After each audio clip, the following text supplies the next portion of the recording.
அல்லாஹும்ம ஸல்லி அலா முஹம்மத் யா ரப்பி ஸல்லி அலைஹி வஸல்லம். அன்னாத குடும்பத்தார்கள், தோழர்கள், இமாம்கள், பெரியோர்கள், நாதாக்கள், ஷேக்மார்கள், குறிப்பாக நம்மவர்கள் அனைவர்கள் மீதும் உலக மக்கள்கள் அனைவர்கள் மீதும் அல்லாஹ்வின் சாந்தியும் சமாதானமும் கருணையும் ஈடேற்றமும் என்றென்றும் இறக்கிக் கொண்டே இருக்கட்டுமாக. அல்லாஹ்வின் நல்லடியார்களே, அருமை பெரியார்களே, நாம் அமர்ந்திருக்கின்ற நேரம் புனிதமான நேரம். நாம் கடக்கின்ற காலம் புனிதமான காலம், முஹர்ரம் மாதம். அந்த மாதத்திலே எவ்வளவு நன்மைகள் செய்ய முடியுமோ, எவ்வளவு நல்லறங்கள் புரிய வேண்டுமோ, எவ்வளவு பாவ மன்னிப்புகள் கேட்க வேண்டுமோ, எவ்வளவு நற்செயல்கள் எல்லாம் செய்ய முடியுமோ அத்தனையும் செய்யக்கூடிய மாதம். நோன்பிருந்து, தொழிலிருந்து, திக்ரிலிருந்து, குர்ஆன் ஓதுவதிலிருந்து எல்லாமே இந்த மாதத்தில் ஆரம்பிக்கக்கூடிய மாதம். ஆனால் மனிதர்களாகிய நாம் என்ன செய்து கொண்டிருக்கின்றோம்?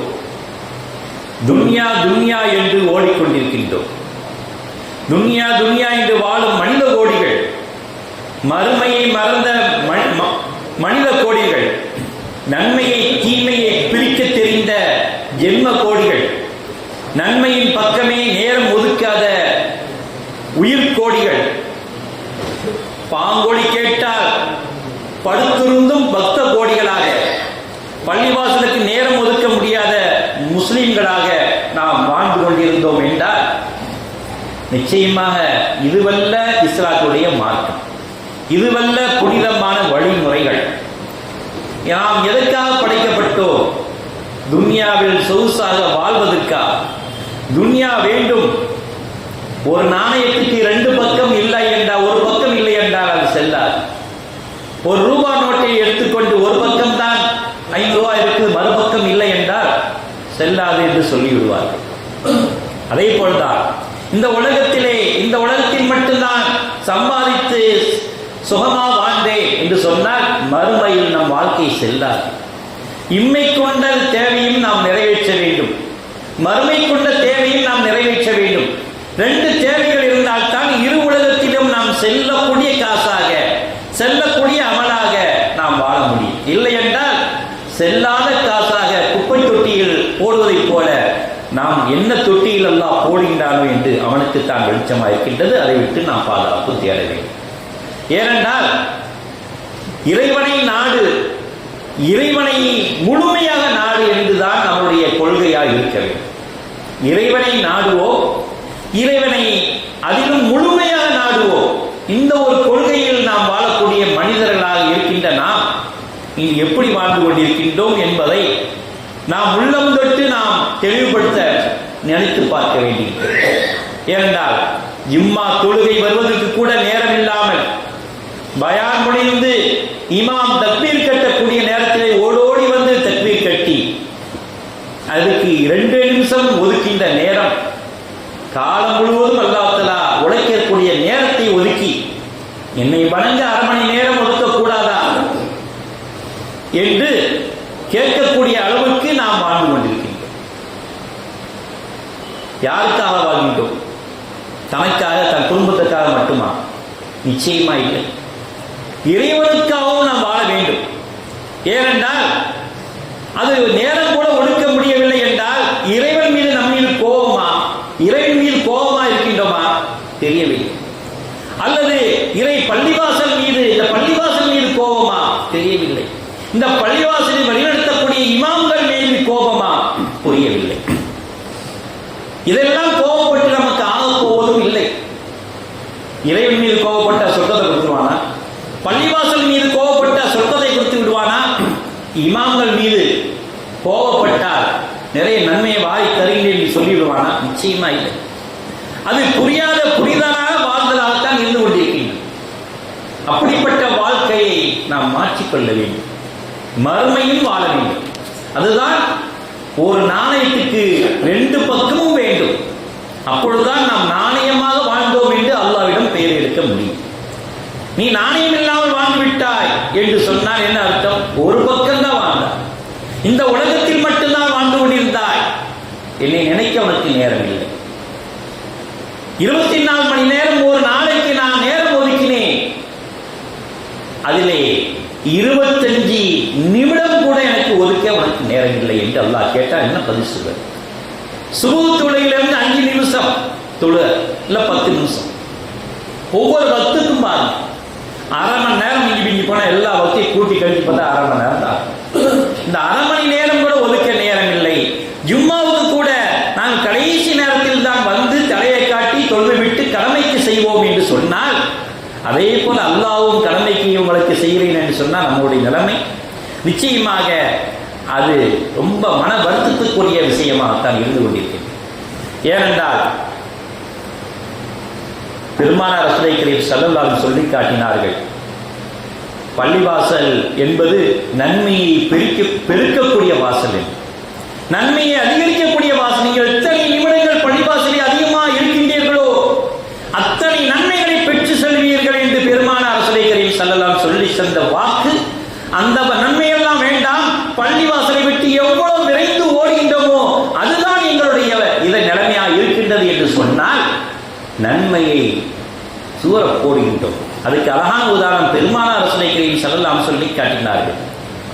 ஒரு கூண்டுக்குள் அடைத்த கிளியானது திறந்து விட்டவுடனே எப்படி சிட்டுக்குருவியாக வெளியிலே பறந்து ஓடுமோ அதே போலதான் இந்த பள்ளிவாசலை விட்டு விரண்டு ஓடுவார்கள் என்று சொல்லி காட்டினார்.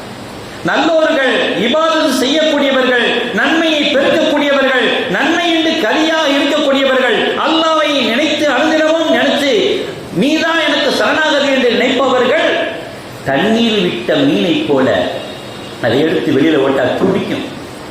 திரும்ப தண்ணீர போடுங்க என்று துடிக்குமே, அந்த அளவுக்கு பள்ளிவாசலில் இருக்க தோணும் அவர்களுக்கு என்று பெருமானார் ரசூலுல்லாஹி ஸல்லல்லாஹு அலைஹி வஸல்லம் அவர்கள் பள்ளியை விட்டு விரைந்து ஓடுவதற்கு பறவையாகவும் தண்ணீரிலே இருக்கக்கூடிய மீனினத்தை பள்ளிவாசலில் தங்கக்கூடியவர்களுக்கும் உதாரணமாக சொல்லி காட்டினார்கள் என்றால் சும்மா சொல்லி கொடுத்தாங்க. உங்க வீட்டில் இருந்தா ஒரு 10 நன்மை இல்லை, பள்ளிவாசல் இருந்தா அவ்வளவு நன்மை.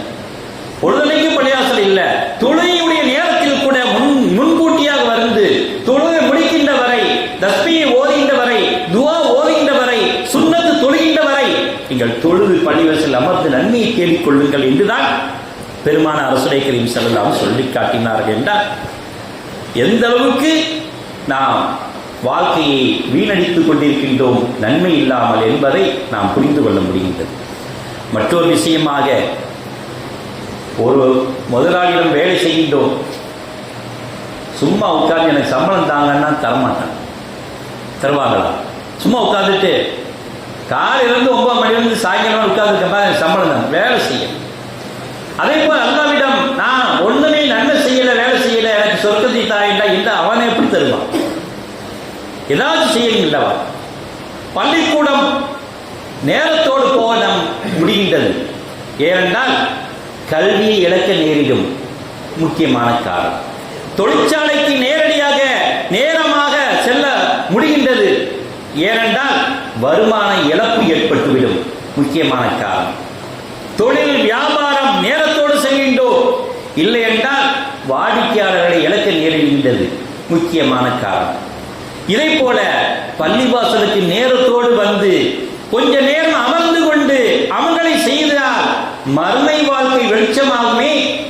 அதை நாம் இன்றைக்காவது நினைத்து பார்ப்போமா? வியாபாரம், தொழில், விவசாயம் என்பதற்கெல்லாம் காரணம் சொல்வது முக்கியமான இந்த உலகத்தில் இம்மையில் சரியாக வாழ்வதற்குரிய அத்தாட்சி. கல்வி கற்கின்றேன், இந்த உலகத்தில் சரியாக வாழ்கின்றாய். தொழில் புரிகின்றேன், சரியாக நீ செயல்படுகின்றாய்.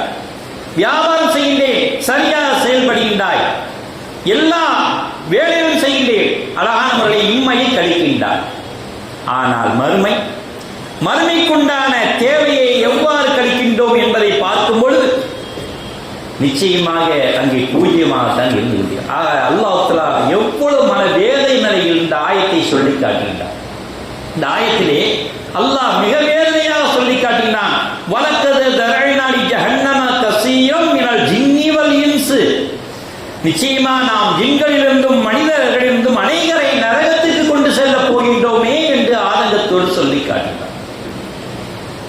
லஹும் குலூபுன் லா யஃப்கஹூன். அவர்களுக்கு இதயம் இருக்கின்றது, புரிஞ்சிக்க மாட்டேங்க, புரியவே மாட்டேங்கிறார்களே. அல்லாஹ் வேதனைப்படுகிறான். இதயத்தை கொடுத்தோம் அல்லவா, இது நன்மை என்று தீமை என்று சொல்லிக் கொடுத்திருக்கின்றோம் அல்லவா, இதுதான் நன்மை என்று தெளிவுபடுத்திருக்கின்றோம் அல்லவா, அவருக்கு புரியவில்லையே.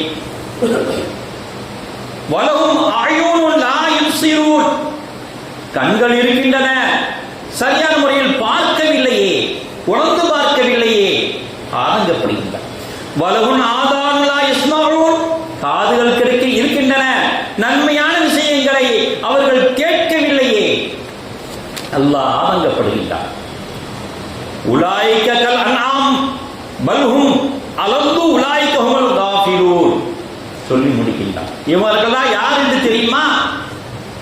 இதயம் கொடுத்தேன் புரியவில்லை, கண்களை கொடுத்தேன் பார்க்கவில்லை, காதுகளை கொடுத்தேன் கேட்கவில்லை.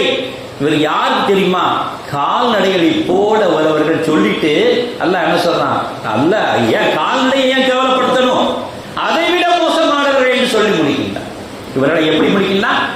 கால்நடையை ஒப்பிட்டு பல் என்றாலும் அந்த மண்ணை இல்லப்பா, கால்நடைய என் கேவலப்படுத்துற, அது கரெக்டா தான் செய்யுது, அதை விட மோசமானவர்கள் என்று சொல்லி இவர்களை நான் நரகத்தில் நிரப்புவேன் என்று சொல்லி காட்டுகின்றான் என்றால் எவ்வளவு ஆதங்கப்படுகின்றான். அல்லாஹ்வுக்காண்டி 5 நிமிடம் கூட ஒதுக்க முடியாத இந்த உயிரும் உடலும் இருந்து என்ன பிரயோஜனம்? அவன் கொடுத்த உணவை சாப்பிடுகின்றோம், அவன் கொடுத்த உடலை நாம் எடுத்து இயம்புகின்றோம், சக்தியை எடுத்து செயல்படுகின்றோம், பார்க்கின்றோம், கேட்கின்றோம், நினைக்கின்றோம். அவனுக்கு ஒதுக்க நேரம் ஒதுக்கவில்லை என்றால் எவ்வளவு ஆதங்கத்தோடு சொல்லி காட்டுகின்றான். பெருமானார் ரசூலை கரீம் ஸல்லல்லாஹு அலைஹி அவர்கள் சொல்லி காட்டினார்கள், ஒருவர் நீண்ட ஆயுளை பெற்று அந்த ஆயுள் முழுவதும் அமல்களை நிரப்பாமல் இருந்தால் அவர்தான் தீமையான மனிதர் என்று சொல்லி காட்டினார். ஒருவருக்கு நீண்ட ஆயுளை கொடுக்கப்பட்டு அந்த ஆயுள் முழுவதும் அமல்களால் ஜோடிக்கப்பட்டு நிரப்பப்பட்டிருந்தால் அவர்தான் புனிதமான மனிதர் என்று சொல்லிக்காட்டி, நீண்ட ஆயுளை தீமைகளால் கொச்சைப்படுத்தியவர் தீய மனிதர் என்று அல்லாஹ் பெருமானார் ரசூலை கரீம் ஸல்லல்லாஹு அலைஹி அவர்கள் கூறிய ஹதீஸை நாம் ஞாபகப்படுத்த முடிகின்றது. நாம் தீமைகளால் அலங்கரிக்கின்றோமா, நன்மைகளால் அலங்கரிக்கின்றோமா என்பதை நாம் சிந்தனை செய்து பார்க்க வேண்டும். ஏனென்றால் அல்லாஹ் கருணையாளன், அவன் கருணையால் சொர்க்கத்தை, அந்த கருணையை பெறுவதற்கு நாம் என்ன அமல்கள் செய்தோம்? அந்த கருணையால் பெறணும் அல்லவா?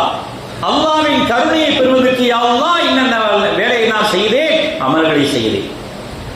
தொழுகையால் நீங்கள் சொர்க்கம் செல்ல முடியாது, நோம்பியால் சொர்க்கம் செல்ல முடியாது, பிற அமல்களால் சொர்க்கம் செல்ல முடியாது, அல்லாஹ்வுடைய கருணையால் மட்டுமே சொர்க்கம் செல்ல முடியும் என்று பெருமானார் ரசூலை கரீம் ஸல்லல்லாஹு சொல்லி காட்டினார்களே. அந்த கருணை பெறுவதற்காகதானே நாம் பொழுதனைக்கு தொழுகின்றோம். அல்லாஹ் அந்த தொழுகையால் ஒரு கருணையை திறக்காதா? நோம்பால் உன்னுடைய கருணையை திறக்காதா? நாங்கள் செய்த அமல்களால், நல்ல அறங்களால் உன்னுடைய அமல்கள் எல்லாம், கருணை எல்லாம் திறக்காதா என்று ஏங்கிக் கொண்டு அல்லாஹ்விடம் கையேந்தி கொண்டிருக்கின்றோமே. எதற்காக வேண்டி? மறுமை வாழ்வையும் நாம் சிறக்க வேண்டும் என்பதற்காக வேண்டிதான். இம்மையில் மட்டும் சிறந்தால் மட்டும் போதுமா? நான் கல்வி கடலில் மேலை, செல்வத்தில் சீமா என்று சொல்லிக் கொள்வதில் என்ன அர்த்தம்? இந்த கல்வியும் சீமானும் மறுமைக்கு வந்து நம்ம பயன்பட போகின்றதா? இந்த உலகத்துக்குத்தான். ஆகவேத்தான் நாணயம் போல் வாழ வேண்டும். ஒரு பக்கம் மட்டும் இருந்து மறுபக்கம் பிளைனா இருந்தால் நிச்சயமா குப்பைக்கு தான் போகும். 2 பக்கமும் நாணயம் இருக்க வேண்டும். அப்பொழுதுதான் அந்த காசு செல்லும் என்று சொல்லி காட்டினார். ஒருவர் சம்பாதிக்கின்றார், கொஞ்சம் சம்பாதிச்சு கடைசி காலத்தில் நிம்மதியா இருப்போமே என்று நினைக்கின்றார். மனக்கோட்டை கட்டுகின்றார், செல்வத்தை சேர்க்கின்றார். அவர் நிம்மதியா இருக்கக்கூடிய நேரத்திலே நிம்மதியா போய் சேர்கின்றார். அவர் சம்பாதித்து பலன் என்ன ஆயிற்று? நிம்மதியாக வாழ்வோமே என்று நினைத்த நினைப்பு எல்லாம் மண்ணாகி போய்விட்டது. மறுமைக்கு போய் யாரெல்லாம் இன்மைக்கு சேர்த்துக்கிட்டே இருந்த, ஆனால் தொழு நேரம் இல்லை. இன்மைக்கு சேர்த்தியப்பா, அந்த இன்மைக்கு சேர்த்த பணமாவது உனக்கு நிம்மதியை தந்ததா? நிச்சயமா இல்லை. நான் அதுக்குள்ள வந்துட்டேன். மறுமைக்கு என்ன செய்ய போற கேட்டா நம்மளுக்கு பதில் இல்லை. இப்படியாக இம்மையையும் மறுமையும் இழந்து வாழக்கூடியவர்கள் ஏராளம். இம்மையை மட்டும் நினைத்துக் கொண்டு வாழ்ந்தவர்கள் ஏராளம். மறுமையை மட்டும் நினைத்தவர்கள் கொஞ்சம் பேர் தான் இருக்கின்றார்கள் என்று பெருமானார் ரசூலுல்லாஹி கரீம் ஸல்லல்லாஹு அலைஹி வஸல்லம் சொல்லி காட்டினார். ஏனென்றால் அமல்கள் தான் மறுமையில் நாம் செல்லா காசா செல்லுகின்ற காசா என்பதை சொல்லுகின்ற விஷயமா இருந்து கொண்டிருக்கிறது. மன்னரையை பற்றி கேள்விப்பட்டோமே, மன்னரையில் தனிமை விட்டுட்டு போயிடுவாங்க. இருள் எந்த திசையில் இருக்கும் தெரியாது. படுத்திருப்போம், மண்ணு நெருக்கிட்டு இருக்கோம். அதுல பூச்சி பூரா எறும்பு கரையா என்று மிதந்து கொண்டிருக்கும். நம்முடைய கரங்கள் வேலை செய்யுமா? ஐயோ என் காலில் ஏதோ கடிக்குத, தட்டி விடுவோமே, முடியாது. காதுக்குள்ள ஏதோ ஒன்று போகுத, முடியாது. மூக்குல ஏதோ நுழையுத, எதுவுமே செய்ய முடியாது. நமக்கு உதவி செய்யறது எது தெரியுமா? நம் கரங்கள் வேலை செய்யாது, அசையாது, உடம்பு அப்படியே தான் இருக்கும். நமக்கு உதவி செய்யக்கூடிய ஒன்று நாம் செய்கின்ற நல்ல அமல், அதுதான் கூட இருக்கும். கவலைப்படாதப்பா, மண் ஒன்று நெருக்காது, பூச்சி ஒன்று நெருங்காது, வேதனையை தராது, நீ நிம்மதியாக இரு. எப்படி என்றால் பெருமானார் ரசூலுல்லாஹி கரீம் ஸல்லல்லாஹு அலைஹி வஸல்லம் சொல்லி காட்டினார்கள், புது மாப்பிள்ளை புது பெண்ணோடு சந்தோஷமா இருந்து எப்படி நிம்மதியாக தூங்குகின்றாரோ அப்படி நீங்கள் தூங்குவீர்கள். நன்மை செய்தவர். நன்மை செய்யாதவர்கள் ஐயையோ காலில் ஏதோ கடிக்குது, முதுகுல ஏதோ ஏறுது, மூக்குல ஏதோ நுழையுது, காதில் ஏதோ நுழையுது, ஒண்ணுமே தட்ட முடியலையே, துடிப்பார்கள், வேதனையோடு துடிப்பார்கள். அப்படிப்பட்ட நிலைமையை விட்டு அல்லாஹ் பாதுகாக்க வேண்டும் என்று பெருமானார் ரசூலுல்லாஹி கரீம் ஸல்லல்லாஹு அலைஹி வஸல்லம் சொல்லி காட்டினார். மற்றொரு விஷயமா பெருமானார் ரசூலுல்லாஹி கரீம் ஸல்லல்லாஹு அலைஹி வஸல்லம் சொல்லி காட்டும் பொழுது ஜனங்கள் எல்லாம் சண்டைக்கு அழைப்பார்கள். எப்படி என்றால் விருந்துக்கு அழைப்பதை போல சண்டைக்கு அழைப்பார்கள். சண்டை போட முடியாது.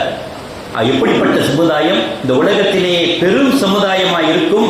இந்த சமுதாயம் முஸ்லிம் சமுதாயம் பெரும் சமுதாயமாக இருக்கும். சிறு சமுதாயம் உங்களை சண்டைக்கு அழைப்பார்கள், விருந்துக்கு அழைப்பதை போல. அந்த சண்டையை நீங்கள் தோத்து போவீர்கள். எப்படி என்றால் கடலிலே அலை வந்து நுரையை தள்ளுவதை போல சக்தி இழந்து கிடப்பீர்கள். காரணம் என்ன தெரியுமா?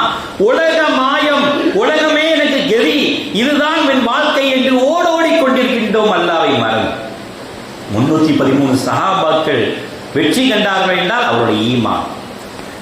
இன்னைக்கு 3 மில்லியன் கோடி முஸ்லிம்கள் இருந்தும் நம்மளால் ஒன்றும் செய்ய முடியாத கோழைகளாக இருக்கும் என்றால் அல்லாஹ்வை வணங்க முடியாமல் அவனை மறந்து வாழ்கின்ற காரணம் தான் என்று பெருமானார் ரசூலுல்லாஹி கரீம் ஸல்லல்லாஹு அலைஹி வஸல்லம் சொல்லி காட்டினார். ஹலரத் அப்துல்லா பின் அப்பாஸ் ரலியல்லாஹு அன்ஹு அவர்கள் கூறினார்கள், ஒரு பெண் கடலிலே வருகின்றார். கடலிலிருந்து நான் தப்பித்தேன் என்றால், யா அல்லாஹ் நான் 30 நாட்கள் நோன்பு நோக்கினேன் என்று சொல்கின்றார். இறந்து விடுகின்றார். பெருமானார் ரசூலுல்லாஹி கரீம் ஸல்லல்லாஹு அலைஹி வஸல்லம் வந்து ஒரு பெண்மணியும் அவருடைய சகோதரியும் கேட்கின்றார்கள், யா ரசூலுல்லாஹ் என் தாயார் இப்படி கடலிலிருந்து தப்பித்தால் 30 நாட்கள் நோன்பு நோக்கின்றேன் என்று சொன்னார்கள், இறந்து விட்டார்களே, என்ன செய்வது? மகள் நீங்கள் நோன்பு பிடிங்கள் அல்லது சகோதரி நோன்பு பிடிங்கள். ஏனென்றால் இந்த மனிதன் வாழக்கூடிய காலத்தில் கடனை விட்டுட்டு செல்லக்கூடாது. ஒரு மனிதனிடம் மனிதன் வாங்கின கடன் உடனே தெரிந்தால் தான் அவன் தொழுகையை தொழுக முடியும். இது மேலான கடன். அல்லாஹ்வுக்கு செய்யக்கூடிய கடனை நீங்கள் நிச்சயமாக நிறைவேற்றியே ஆக வேண்டும் என்று பெருமானார் ரசூலுல்லாஹி ஸல்லல்லாஹு அலைஹி வஸல்லம் சொல்லி காட்டினார்கள் என்றால் எத்தனை கடமைகளை விட்டு அல்லாஹ்வுக்கு கடனாக இருக்கின்றோம். நிச்சயமா நம்முடைய தொழுகை நான் தொழுக முடியாது. மையத்தாயிட்டா நமக்கு பின்னாடி யாரும் தொழுகின்றே என்ன அல்லாஹ்வுக்கு செய்ய கடன் செய்யாமலே விட்டு விட்டார். மையத்தில் சொல்லப்படுது, மையத்தில் அன்னைக்கு இவரை செய்த கடனை நாங்கள் ஏற்றுக்கொள்கின்றோம், மகன் ஏற்றுக்கொள்வார் என்று சொல்கின்றோம். அல்லாஹ்வுக்கு செய்த கடனை யார் ஏற்றுக்கொள்வார்கள் என்று கேட்கின்றோமா? நிச்சயமாக 5 நிமிடம் தாமதமானால் நாம் அந்த அளவுக்கு கோவப்படுகின்றோம். இம்மால் 5 நிமிஷம் ஆயிடுச்சு, 2 நிமிஷம் ஆச்சு, இது அல்லாஹ்வுக்காண்டி செலவழிக்கக்கூடிய நேரமே என்று நாம் மறந்து விடுகின்றோம். அல்லாஹும்ம ரப்ப ஹாதி தஅவதி சாதிகத்தில் முஸ்தஜாபி லஹா என்று அல்லாஹ் பெருமானார் ரசூலுல்லாஹி கரீம் ஸல்லல்லாஹு அலைஹி வஸல்லம் சொல்லி காட்டுகிறார். யா அல்லாஹ் இந்த உண்மையை ஏற்றுக்கொள்ளப்படத்தக்க ஈமானை அழைப்பின் இரட்சகனே உன்னை நான் புகழ்கின்றேன். தஅவத்துல் ஹக் சத்தியத்தின் அழைப்பை ஏற்றுக்கொண்டேன். வ கலிமத்து தக்வா இது இறையச்சத்தின் கலிமாவை ஏற்றுக்கொண்டேன். அஹீனா அலைஹா அதன் மீது எங்களை உயிராக்குவாயாக, வாழ செய்வாயாக. அமித்னா அலைஹா அதன் மீது எங்களை மரணிக்க செய்வாயாக. ஒபஸ்னா அலைஹா அதன் மீது எங்களை எழுப்புவாயாக. வஜஅல்னா மின் ஹியாரி கடைசி காலத்தில் உயிரோடு இருக்கின்ற நேரத்திலும் மரணித்த போதும் அந்த சிறந்த சொந்தக்காரர்களாக, குடும்பத்தார்களாக, நன்மை செய்யக்கூடிய குடும்பத்தார்களாக எங்களை ஆக்குவாயாக என்று ஒவ்வொரு துவாயும் கேட்க வேண்டும். யா அல்லாஹ், இந்த துவாவின் படி எங்களை வாழ வைப்பாயாக. நான் உங்களுக்கு என்னென்ன கடமைகளை நாங்கள் மறந்து விட்டோமோ யா அல்லாஹ், அந்த கடமையெல்லாம் ஞாபகப்படுத்தி செய்யக்கூடிய நல்லடியார்களாக ஆக்குவாயாக. வாஹித் அல்ஹம்துலில்லாஹி ரப்பில் ஆலமீன்.